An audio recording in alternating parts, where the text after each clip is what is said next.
Transatlantic collaboration is based on an unwritten division of labor between the US and European countries. In this context, we try to envisage a transatlantic cooperation between the European Union and the US. The most important moment of this transatlantic collaboration was during the Arab Spring, when the European Union and the US jointly promoted democratic dialogue in the MENA region.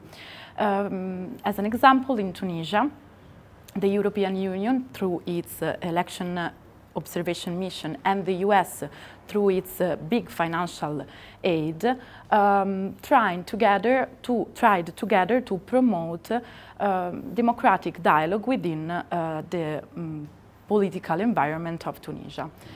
The first elections in Tunisia happened in 2011, but today Tunisia cannot be defined as a democratic system anymore.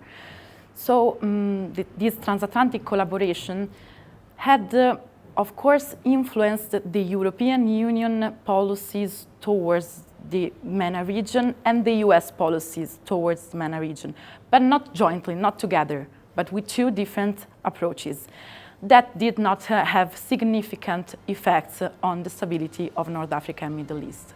On the other hand, how regional powers responded and regional dynamics responded to this transatlantic collaboration.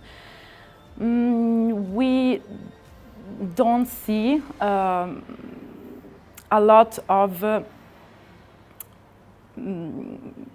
changes in the way in which regional powers are dialoguing with each other after the collaboration and this unwritten collaboration between the European Union and the US in the MENA region. But we can see that in the civil society and among experts, sometimes EU and US joint efforts are criticized or are labeled as interventions, Western interventions. Thank you.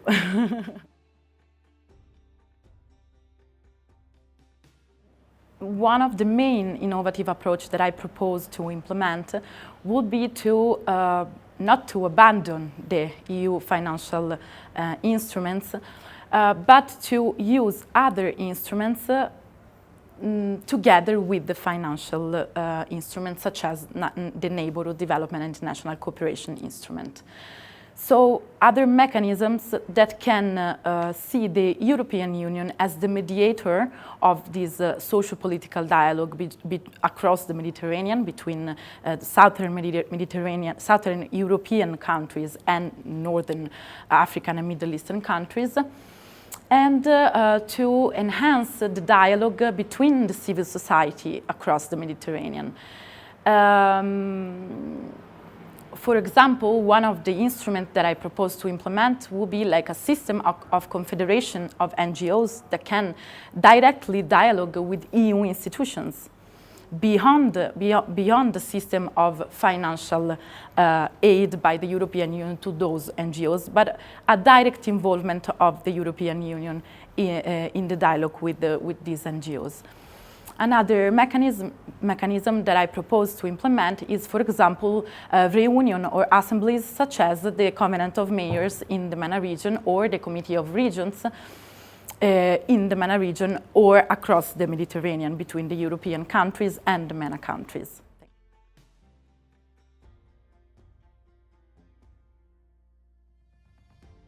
Yeah, it is my first time in this forum, and I honestly think that this forum is a great initiative to implement and enhance a system of Euro-Mediterranean cooperation, starting from grassroots initiatives.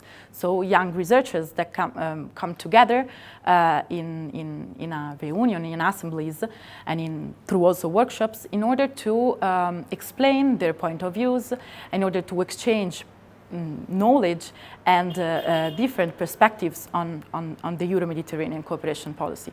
So I really hope that European Union decision making and in general Euro-Mediterranean decision makers can hear from us all these kind of new perspectives and new initiatives, innovative and transformative initiatives to advocate for socio-political progress.